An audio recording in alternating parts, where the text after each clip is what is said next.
imbere ya kamera twatangira tumuha ikaze. Murakoze cyane. Uyu munsi rero umutumirwa agiye kudufasha kuganira ku ngingo y'uyu munsi twabayitiyemo, ingingo ivuga ngo igihe umuntu arimo gutangira kwikorera cyangwa se arimo kubiteganya, akenshi hari ibitekerezo yakira biturutse ahantu hagiye hatandukanye. Ugasanga hari abantu bazamubwira ati ibintu ntago bizakunda, ubwo ni babandi nyine wenda baba bashaka kuguca intege, hari igihe baziguca babishaka cyangwa se batabishaka. Ariko muri ibyo bitekerezo uhabwa hakaba hari ibitekerezo biza bikaba byaguca intege, nyine bakubwira ati ibintu ntago bizakunda, ahantu ugiye kubikorera ntago hakwiranye n'ibyo ugiye kuhakorera, uburyo wenda ubikoramo ntago buzatuma wenda uba successful, nyine bikaza ari ibitekerezo biri negative. Noneho ugasanga hari umuntu ibyo bitekerezo ahawe bishyize hasi, nyine bikarangira business yiwe ihombye, cyangwa se yaba atarayitangira bikarangira atayitangiye. Noneho ugasanga hari n'undi muntu bibwiye, ahubwo bya bintu bikamumotiva, ugasanga nibyo bimuhaye courage yo gukomeza gukora, ugasanga nibyo bimuhaye courage yo gukora cyane. Mbese ugasanga hinyuje wa muntu waje amubwira bya bintu mbere. Ikintu rero hano turimo kwibaza, akenshi nta muntu utangira business ashaka guhomba.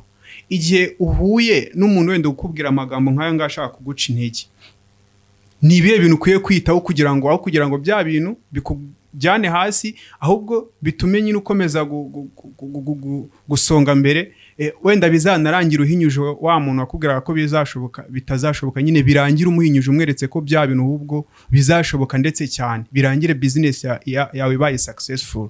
Turimo turibaza ngo uwo muntu bibwiwe n'icyo agomba gukora kugira ngo bya bintu nyine bifate nka opportunity yo gukomeza gukora business yiwe neza cyane.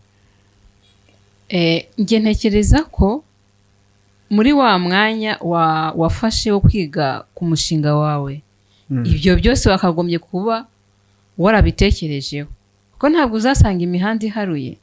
Hari aho uzajya usanga hari n'ibinogo. Ibinogo ubwo tubijyanye muri sanse uri kubazamo ni babacantege, babandi baza bakubwira ngo ibi ngibi se ubundi ntacyo bimaze, uzahomba. Urahomba utari wanatangira.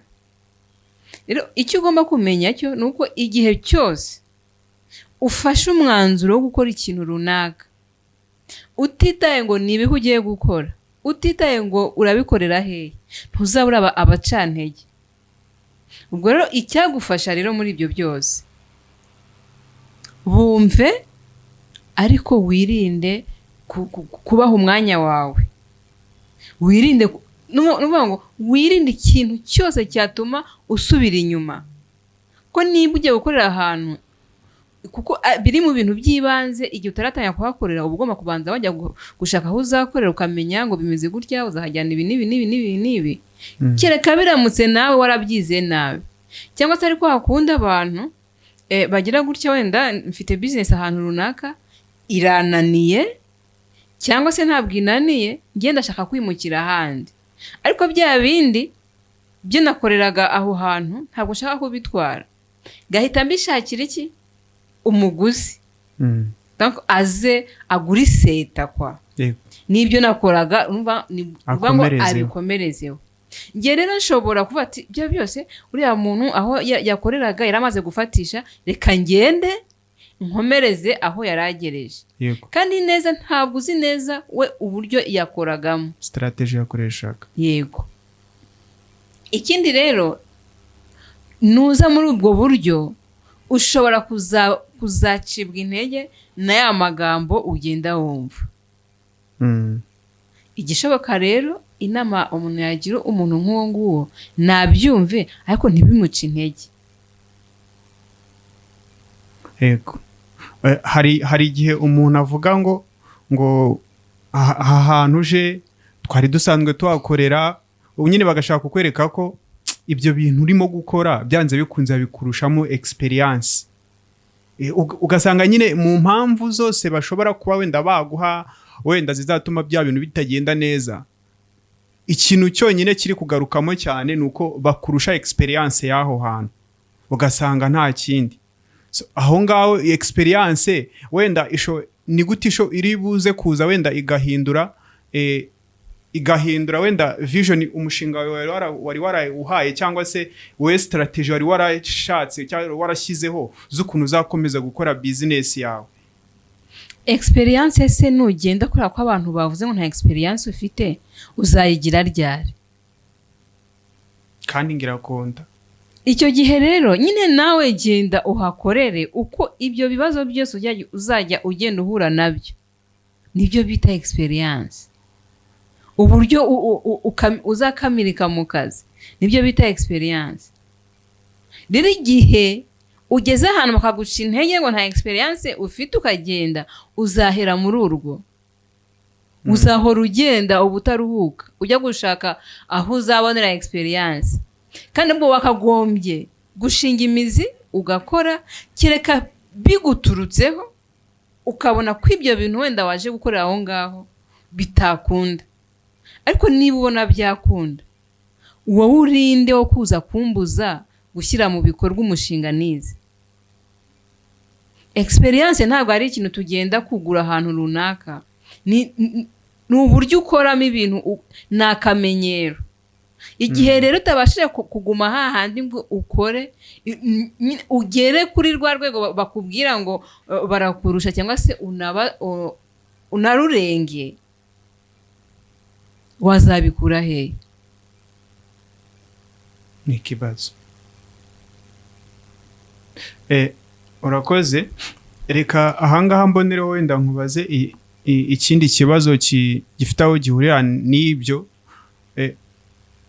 Iyo umuntu arimo gutekereza gukora kwikorera cyangwa se gutangira nyine business ahantu, rimwe na rimwe akenshi abantu bakunda guhuriza ku kintu cyo kuvuga ngo reba ahantu, ngo urebe ibintu abantu badakora, ngo hanyuma ngo ibyo bintu bari byo hazana.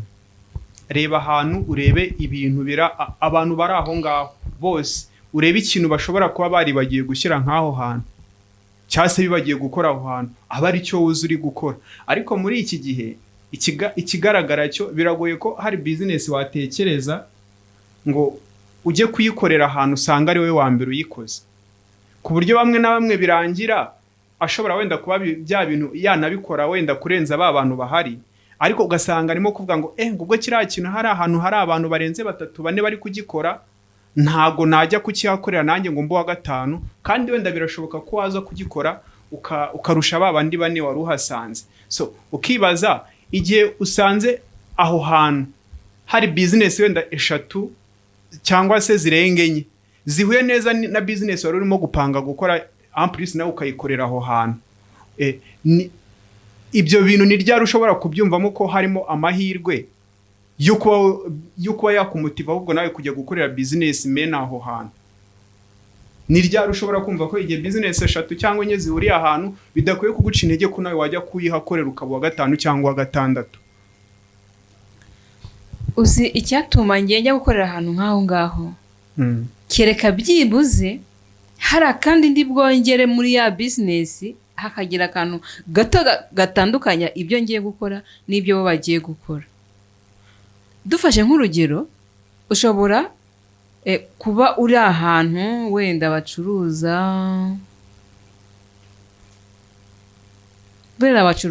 imboga. Yego.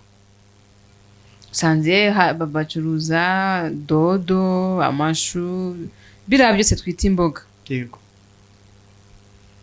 Nugasanga akenshi muri bari abantu bacuruza bene izo mboga, usanga nyine sinzi ntago nkunze guhaha cyane, ariko aho umuntu ashobora kugenda muri uko guhaha izo mboga, usanga nta kintu navuga cyo kwakira abantu neza, kubera ko baba bumva ko uzanye make. Simbizi niba ariyo mpamvu. Ushobora gushyiramo akantu ko kwakira neza, niba je ukamupfunyikira neza, ku buryo noneho azagenda avuga ati ngiye buri gihe nzajya guhaha, nzajya kuri uriya muntu. Yego. Urumva? Ushobora kuba ucuruza restaurant, ibiribwa abantu baza kurya saa sita, ibintu nk'ibyo. Noneho tumenyereye ko ugenda ukarura ibiciro nyine biri fix. Ati niba ari pla ni 5 cyangwa se ni 2 biterwa n'ahariho. Niba uzi neza kuri bujye muri ya restaurant ukaba uzi ko byibuze ufite 2,000 uragenda urye utahe. Ngera nshobora kuhaza ariko kuki umuntu wese waza ahangaha ntakora uburyo amafaranga yose afite ari bugenda ariye. Yego.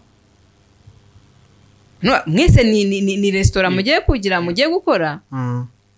Noneho warangiza ukabati okay, n'uwaba afite 5 azaza arya icyo kijumba cyangwa se arya ikirayi cyangwa se arya umwumbati n'udushyimbo cyangwa se n'utuboga bitewe n'icyo ashaka, ariko nta muntu uzinjira muri iyi restaurant ngo asohoke atariye kubera ko amafaranga ari menshi. Yego.